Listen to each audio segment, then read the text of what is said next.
হরে কৃষ্ণ। কেউ উত্তর আসতে না।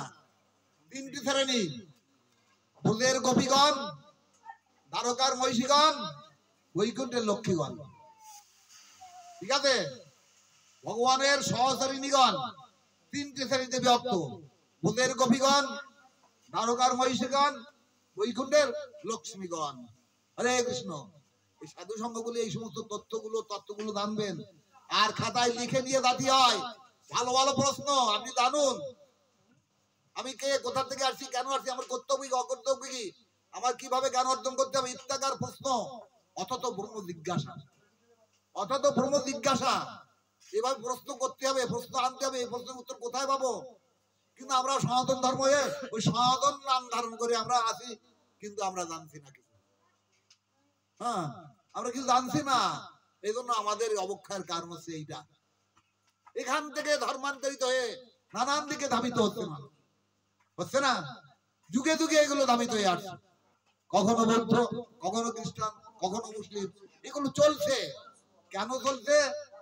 সনাতন ধর্মের অবক্ষে, সনাতন ধর্ম যে সমস্ত প্রচারকেরা, তারাই নিজেরাই অধঃপতন ছিল। সমাজের মাথা, সেই মাথা যদি বিকৃত হয়ে যায়, আর সমস্ত জাতি সব বিকৃত হয়ে যাবে। মাথা থাকবে? সমাজের মাথা থাকবে ব্রাহ্মণ, ব্রাহ্মণের মাথা যদি না থাকে, আর কারো মাথা থাকবে? থাকবে না। ব্রাহ্মণের কাজ আছে কি? যজন যাজন পঠন ফাটন। আমরা তো দীক্ষাতে গ্রহণ করেছি, যজন যাজন পঠন ফাটন। যজমানগিরি করতে হবে। যাজন মানে কি? তাদের কাছ থেকে যা দেবে, কি দেবে, যা সন্তুষ্ট তাই নিয়ে আসতে হবে। কিন্তু এবং এই নিয়ে আবার ভগবানের সংসার চালাতে হবে। পঠন, নিজেকে পাঠ করতে হবে। সমস্ত বৈদিক শাস্ত্র, বেদ, পুরাণ আদি পাঠ করতে হবে। আর সেটা পাঠন মানে শিক্ষা দিতে হবে। হরে কৃষ্ণ। যজন যাজন পঠন পাঠন, পাঠ নিজেকে করতে হবে এবং সেভাবে শিক্ষা দিতে হবে। তাই তো? হ্যাঁ, হরে কৃষ্ণ। আর একটা প্রশ্ন, মুকুন্দের পুত্রের নাম কুমারদেব। এই কুমারদেবের 3 পুত্রের নাম কি? আমরা সবাই জানি, কিন্তু বলতে পারতেছি না। কুমারদেবের 3 পুত্রের নাম কি? রূপ গোস্বামী, সনাতন গোস্বামী এবং অনুপম। 3 পুত্রের নাম। হরে কৃষ্ণ। মহান ওই যে বড় গোস্বামী ভিতর, হ্যাঁ, একদম বল্লভ। অনুপমের পরবর্তী নাম হলো বল্লভ। হরে কৃষ্ণ। এইভাবে আমি সঙ্গ করার ফলে অনেক কিছু জানতে পারবেন। সাধু সঙ্গ গর্ব করতে আসছি কিছু জানার জন্য, নাকি? এলাম, প্রসাদ পেয়ে চলে গেলাম, একটু কি নাম কীর্তন করলাম, ভাগবত শুনলাম, কিন্তু ভাগবত শুনে আমার কিছু অর্জন করতে হবে। এই অর্জন থেকে অর্জুন যেমন অর্জন করেছিল, নাকি? অর্জুন অর্জন করেছিল তো, এই কিছু অর্জন করতে হবে, মানে অন্তত কিছু আমি জানি, ওইটা মনে রাখি। হরে কৃষ্ণ। আমি সেটা মনে করি, এবং সেটা শুধু মনে করে বসে থাকলে হবে না, এটা প্রচার করতে হবে। আপনি আচরিয়া ধর্ম জীবের শেখায়, আপনি না কইলে ধর্ম শিখানো না যায়। এই তো সিদ্ধান্ত গীতা ভাগবতে কয়। আচার করায় কেউ না করে প্রচার, প্রচার করায় কেউ না করে আচার। আচার প্রচার নামের এই 2 কার্য, তুমি সর্বগুরু, তুমি জগতের আর্য। মানে গুরুদেব আর্য, নাকি? জয় পতাকা স্বামী মহারাজ, উনি কি আচার্য, নাকি? উনি কি আছেন? পরিব্রাজক আচার্য। উনি একজন মহারাজ। মহারাজ কয়জন? 4 জন আছে। কুহুটক, কুশিটক, পরিব্রাজক আচার্য এবং আরেকজন আছে কি? পরমাংশ।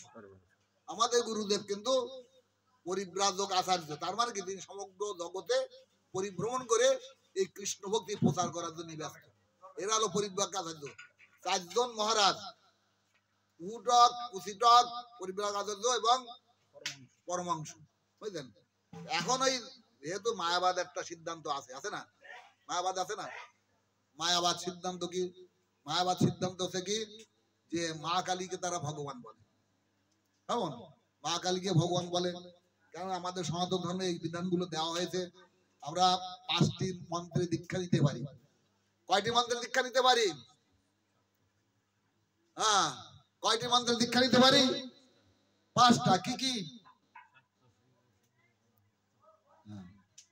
শাক্ত, সৌর, শৈব, গণপত্য এবং বিষ্ণু মন্ত্রে।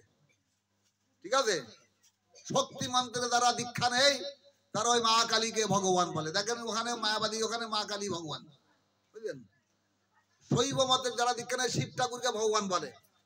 ঠিক আছে, তো উত্তর ভারতে এবার শুধু শিব মন্দির, শিব মন্দির। এমনকি অনেক মুসলমানরা শিব ঠাকুরের উপর কি স্নান করা শৈব।